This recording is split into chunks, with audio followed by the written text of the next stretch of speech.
Welcome, everybody, to the first live stream of the Racetrack Industry Program. We're going to do this once a month, and we're going to feature an alum from the Racetrack Industry Program as well as a student. And we're going to just chat for 30 minutes or so.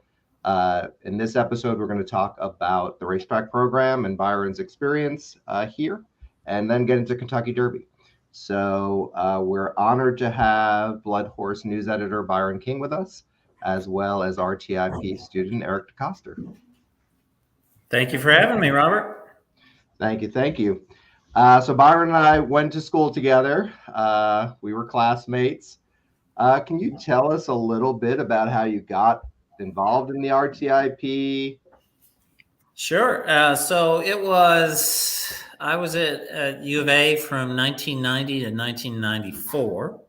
And I grew up in Kentucky, in Louisville, and it's just so much more part of the culture here, horse racing. And so I would go to, as a adolescent, I would go to the track and started reading the racing form and fell in love with it. And it was like a puzzle trying to decipher, the past performances and I just enjoyed that and fell in love with it. And I think I saw some ads. It might even been in the forum back then that would talked about the racetrack program.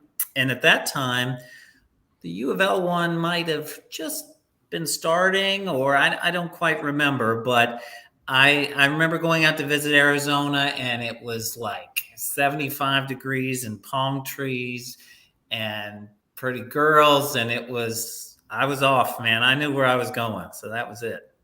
Well, it's like 99 here today, so you hit it on a good day. If you would have come out on a day like today, it's a little on the warm side, especially for April. Yeah, but it was a great place, and I loved my 4 years there, and I have such fond memories of it, and the relationships that I was able to establish, from Robert to so many other people. It was a real a highlight of my youth. So could you talk about maybe internships that you did, or the symposium, or other activities you did with students when you were here? Sure. So I was pretty young when I started at U of A. I came straight from high school. At that time, there were a lot of transfer students, but I was probably one of the few that started right off at 18 years old. And my first internship was at Arlington Park. Went up there between my sophomore and junior years and did an internship there working in the marketing department. So they'd have bands and things and help set up the bands and do all that kind of stuff. And it was really enjoyable. And was just, to this day, I just have just love Arlington and have such pain to see it closing. And then the following year, I went to Ellis Park, which is a smaller, a little more quaint track. It's risen in profile probably in the last 5 or 10 years because of the purses in Kentucky and how things have become so much more lucrative there with historical horse racing. But there I got to play a much more active role. I wasn't just one of many interns, and I developed a bond with the track announcer at the time, Rick Mocklin. And the following year, Rick Mocklin took the job as the announcer and the publicity director at Sam Houston Race Park when it opened. And I was graduating school, and he said, "Hey, you want to come work for me, be my assistant?" And they offered me the position to be like the paddock host there and the handicapper. And that was my first gig, and it was great. I never sent off a resume. I literally went straight from school to working. So. Yeah, and that's the cool part of this program, through internships, through the symposium, you make those connections, and it's an opportunity. Eric's here with us, and he's going to NYRA and working in the racing office this summer. So Eric, maybe you want to talk about your internship and what you are planning to do this year. Yeah, so I've tried to gain experience really everywhere I can. Last summer I was up at Saratoga as well. I worked for Wanamaker's, which is an online auction company. And in the mornings had some time, and I worked for Ray Handel, the trainer up there. So that was a good experience. And just kind of as I've been through this program, you get exposed to so many different things. And one thing that I really latched onto through my classes to this point was the racing office and racing department, racing operations, basically, and anything that goes into putting on a day at the races, I've really been drawn to. So that's kind of what I sought out this summer, was to get involved at a major racetrack or with a major organization on that front. And thankfully Naira has been able to help me out there, and I'm excited to go. Still ironing out details in terms of where I'll be, because it could be Belmont and Saratoga, or just Saratoga. But either way, really, really excited for that. Yeah, you're not going to go wrong whether it's one or the other or both. I did my internship at Naira, so a little partisan there. Eric also wrote the condition book for Rito. Wow, congratulations! That's fantastic. Yeah, the racing secretary there gave him that opportunity. Go ahead. Well, that's really awesome. I have such fond memories of Rito.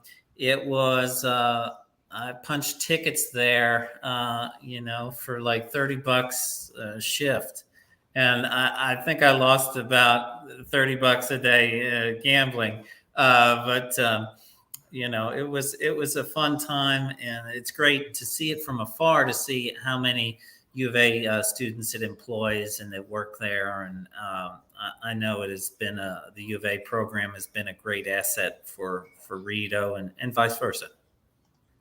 Yeah, absolutely. I mean, Mike Weiss has been really helpful, and Robert's been fully supportive of allowing us to get out there and go get that experience. And it's just great because, for instance, if you are in Kentucky, you're close to horse country, it's a lot easier. While here, with the track being open, it's huge. Like, I'm able to take classes and gain that experience, and writing a condition book, right? Not many people my age can say they've ever done that. In fact, I really don't know if anyone my age has ever done that. So no.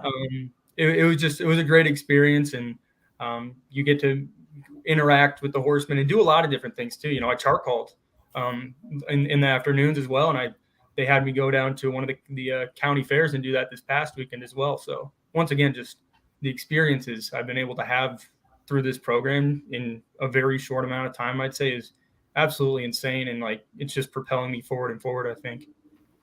Well, that's fantastic. That's great experience for you. And can I ask you a question, Eric? When you look across the country and you see like say, for example, a track like Santa Anita, which right now is really struggling with entries, and this historic track, but California is struggling in that regard. What do you think might be some ideas that might help them, you think? It's funny you asked that, and I think Robert got a little smile there because. And this wasn't prepped either. This question. No, it's just coincidental. Well, that's good. Because one of my big things is kind of revamping the condition book, plain and simple. And obviously, at Rito, I wasn't able to implement all my, much of my ideas, but it's really just, I think a lot of consolidation needs to happen, less options. And for horsemen, at face value, they want their perfect race, which is totally understandable. But it's going to get to a point in some places, like maybe a Santa Anita, where you're struggling to fill the entry box, and you need a 10-horse field instead of a no-horse field, right? Instead of 0. So I think consolidating the condition book as much as you can, maybe revamping how we write them. Instead of being non-winners of X amount of races, we figure out alternatives to that.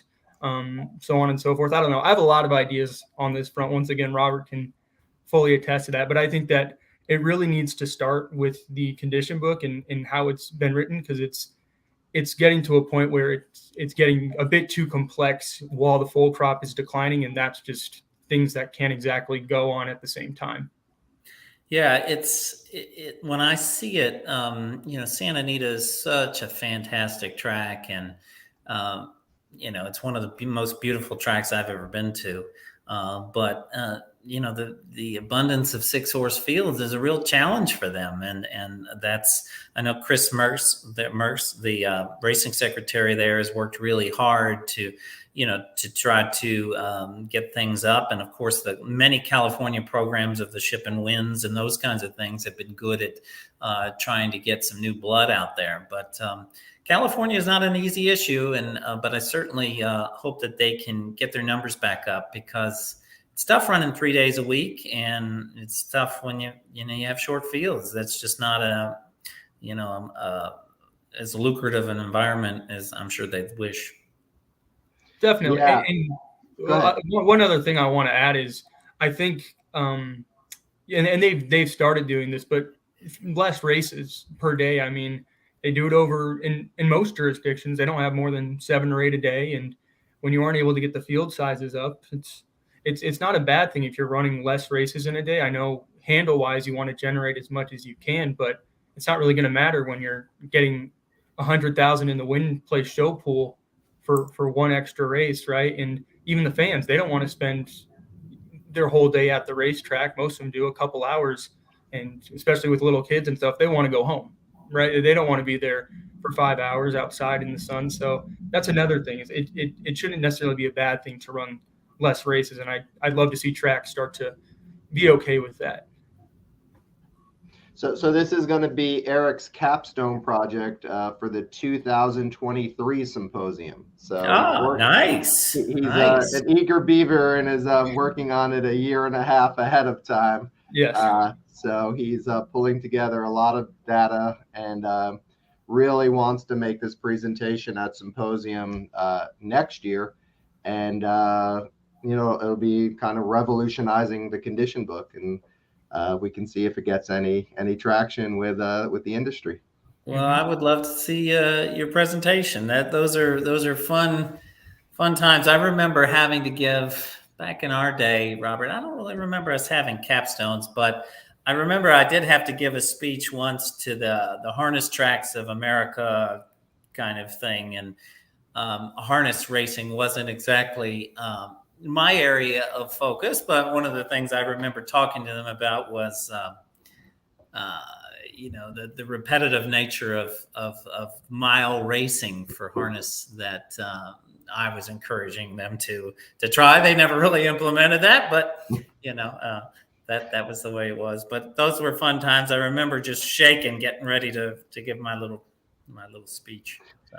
Yeah, no, a lot of that's changed, right, Byron? Our big trips when we were here was going to the OTB at Picacho Peak, going up to Turf Paradise. Those were our big trips. Now students like Eric got to go to Gulfstream and Palm Meadows and Palm Beach Downs, and got to hang with Todd Pletcher in February and watch his great horses work out. Wow, man, we were 30 years too early, Robert. I know, man.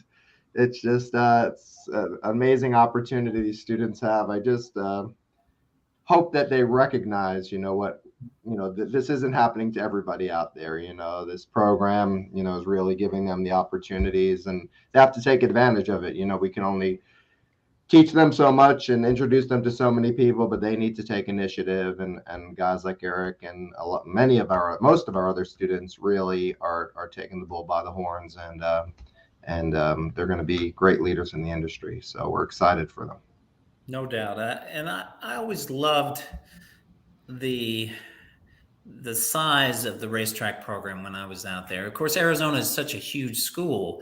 It would be very easy to get lost among the masses, but the U of A program to me was like a fraternity without the hazing, right?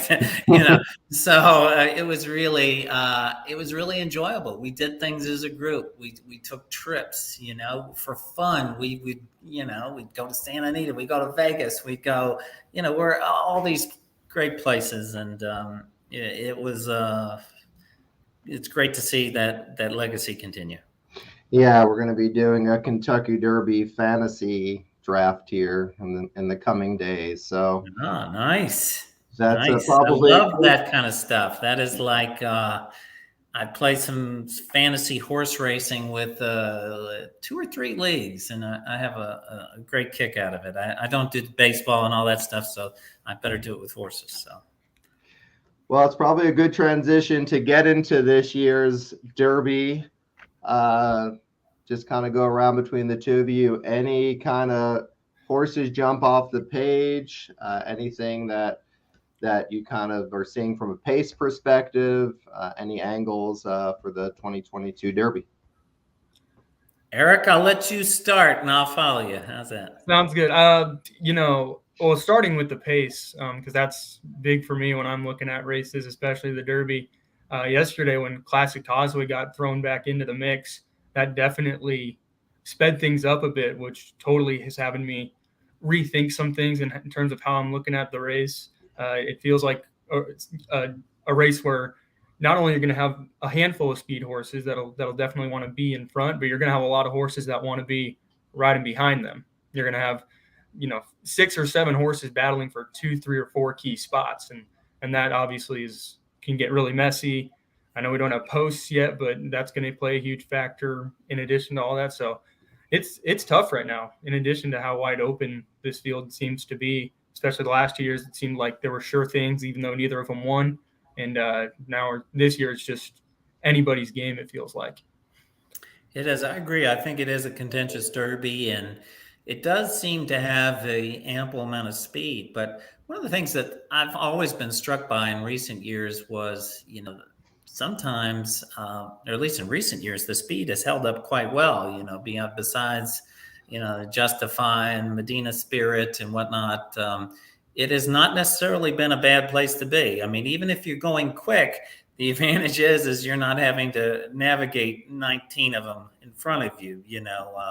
I right now in my latest Derby Dozen rankings, which I do for the Blood Horse, I've got Epicenter on top, and I have them only just slightly ahead of Zandon. I've liked both of them for a long period of time. What concerns me slightly about Zandon is that he was remarkable in the Bluegrass, just an incredible race that merits watching, to see that he could get shuffled back to last and still recover to win. But he can break a little flat-footed, and my concern in the Derby is when they do that, a lot of times they'll get squeezed, and then it compounds. Epicenter is a little more tactable, and he rated in the Louisiana Derby, which was a change. He sat in third. But he historically races up near the lead, and those two right now are my top two. And the other, the rising one that I'm really liking how he's working is Cyberknife, who I felt like, though he didn't defeat as strong a field in the Arkansas Derby, made a long, sustained early backstretch move and kept going to win the race. So like those three and Smile Happy, but obviously we got a whole 10 days or so left, so plenty can happen.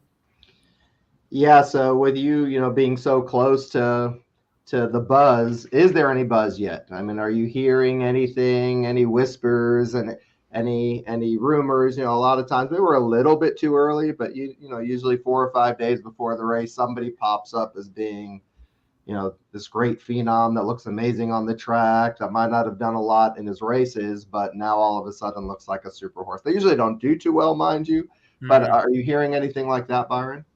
Not so much, not yet, but we might be a little early on it. I think this year's Derby will be different because, it's missing Baffert. And that is a big change. He's been the most dominant force in the Kentucky Derby, and it will be a weird Churchill Downs backstretch without Bob Baffert holding court. And some of the California horses, including the two that were his former trainees, now trained by Tim Yakteen, they'll be arriving, I think, I can't remember the exact date, but Monday or Tuesday of Derby week. So some of that buzz won't be circulating. Baffert, for those that have never been at Churchill Downs during Derby week, I mean, he would have like a throng of 20 reporters around him as he would talk, and beyond having some sound bites to him, obviously his success was the reason that so many people chatted with him as well. But this year, I mean, we've got Steve Asmussen, who's looking for his first Derby, Chad Brown looking for his first Derby.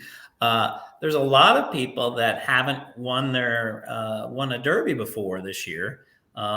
and then some of those that have, like a Doug O'Neill, runs a Happy Saver who is very much a tremendous long shot. So we have some different storylines, I think, to this year's Derby, and I'm sure one of the main ones will obviously be the ex-Baffert horses. Plenty of media discussion on that, I'm sure. So it sounds like you like Epicenter and Zandon. How about a Taba? I mean, is there any just not enough foundation? Well, my concern with him is they backed off and they're only going to give him one workout, which will come this week. For Messier, who also ran in the same race and is a stablemate, he's having 2 workouts. Now you may say, well, what's it matter all that much? Trainers trying to do right by the horse, and all that is certainly true. But my concern would be, if he was pretty tapped or pretty fatigued or didn't come out of the race quite as well as Messier, that maybe some regression could be forthcoming in the Kentucky Derby. A lot of times what will happen when a horse, breaks his maiden and super fast time, and then they'll throw it into a really tough race, they'll bounce or they'll regress in that start. Well, it didn't happen to him, and his performance was remarkable, but kind of makes me a little nervous that maybe it's coming this time. So, and even if that doesn't happen, there's a huge difference from going from a 6-horse field to a 20-horse field, shipping across the country for the first time. A lot of variables that this horse is going to experience that he hasn't done before. He's not training there like some of the other Churchill, like some of the other horses. So I think he's having a whole lot thrown at him is the short answer. Yeah. So Eric, who are your picks? Yeah, so I mean, it's more of a short list right now because got to wait till the post position draw more than anything. And honestly, I could really see myself picking half the field, but there's 3 horses that keep coming back to me in my mind that are they're different from Byron's. But that being said, I could easily see myself picking an Epicenter or a Zandon come Kentucky Derby time. But my top horse right now, I think, is Wide Barrio. And initially, I didn't think so. He's not been the most flashy horse this entire Derby trail, but he just gets the job done. And he reminds me a lot of I'll Have Another from 10 years ago. Decent as a 2-year-old, maybe one race, but all in all, doing some promising things. And then they come around as a 3-year-old and they put together wins against some tough horses. I'll Have Another was facing Creative Cause, who ran well on the Triple Crown himself. And for Wide Barrio, he's beaten plenty of horses that'll be running back in the Kentucky Derby. And that's one thing I like, is a horse that's really been battle tested before and overcome. So Wide Barrio is definitely my number one. And then I also like the horses he beat in the Holy Bull. Simplification on his best day can really run with them. He's got good, consistent figures. And then Mo Donegal, it's tough for me. I know he's an alum, but Todd Pletcher horses always tend to struggle in the Derby, especially the ones that come from further back. Honestly, it's been a weird trend that they win nicely their final prep. They come from well off the pace and then don't show up in the Derby, and then they get labeled as the Belmont horse. But for Mo Donegal, he just has a really nice turn of foot. He beat Zandon, which is obviously really impressive now. So, those are my top 3. I hate going with the same horses from the same kind of prep region, but they've all done really nice things in my opinion. Well, speaking of, and you can probably tell me, Robert, but I remember when I was at U of A, we had a racing office or a stewardsy kind of course. Do you all still have something like that? Yes. I'm curious. I think the Remsen should be required viewing of last year, and that non-action. But that one was a doozy. It was, in my opinion, that horse needed to come down, but they didn't make that decision. But anyway, hopefully we can train our next generation. See if they agree with me. But anyway. I agree with you, Byron. I agree. Yeah. But for me, like when it comes to the Derby, at least for Mo Donegal, he can still throw it down with Zandon, and that's where I'm taking. He probably should have been second, but either way, they're right. And he's a really good horse who I think will stay the 1.25 mile trip.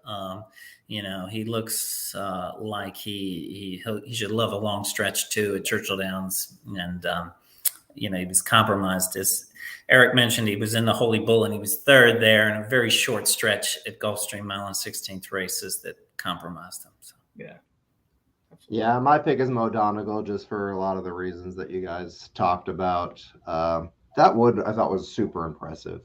For him to make up that amount of ground, and it was a fast wood. The New York races, I just kind of grew up on them, and that was a good time for the wood, and he made up ground into fast final fractions. And he just looks good. It looks like if there's a hole in the Derby, he's the type of horse that could like shoot through. Like when you need to turn on that acceleration, it just seems like he can, when the jockey presses on that accelerator, he can go when he needs to go. Now, whether he does that in tires late, I don't know, but I have a feeling he's going to move a little bit earlier than maybe he has before, and try to get the lead closer to the top of the stretch, or definitely by the 8th pole, and hopefully he can go the 1.25 miles. But and Todd, we all root for Todd here, whether it's races here or overseas or whatnot.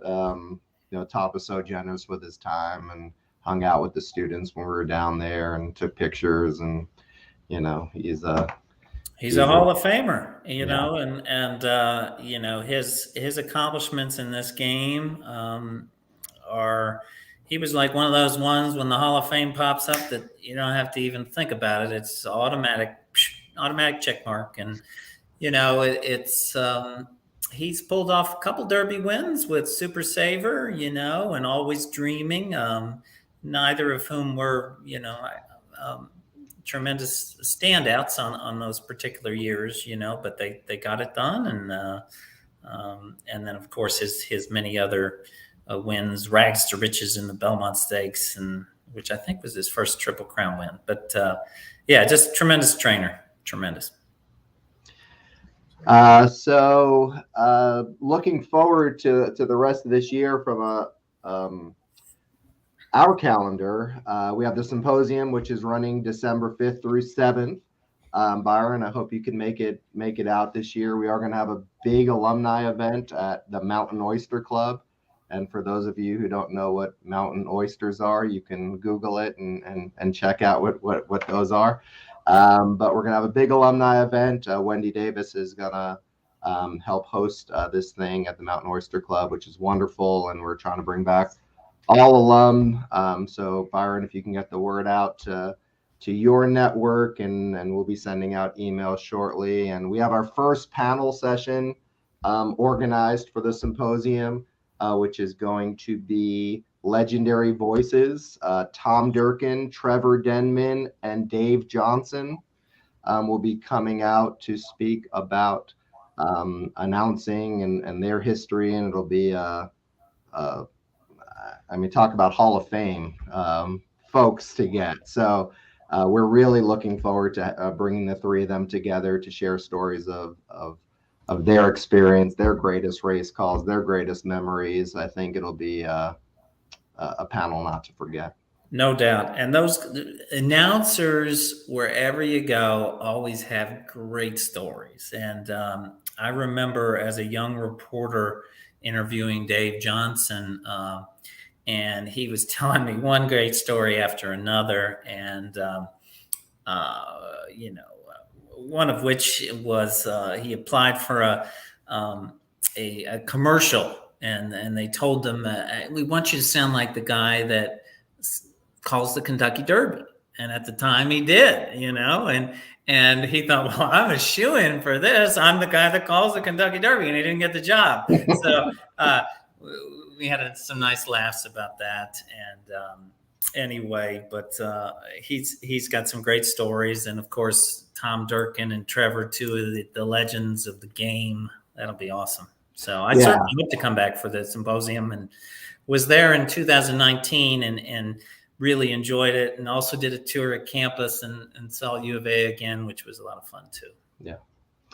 Well, I appreciate your time. We're right at 2:30 now. We should wrap up. Byron, Eric, thank you so much for taking this time for this first live stream, and we look forward to having you out here, Byron. I can't wait. I hope to visit sometime real soon. Thanks. Absolutely. See you guys. Thank you, guys. Bye-bye.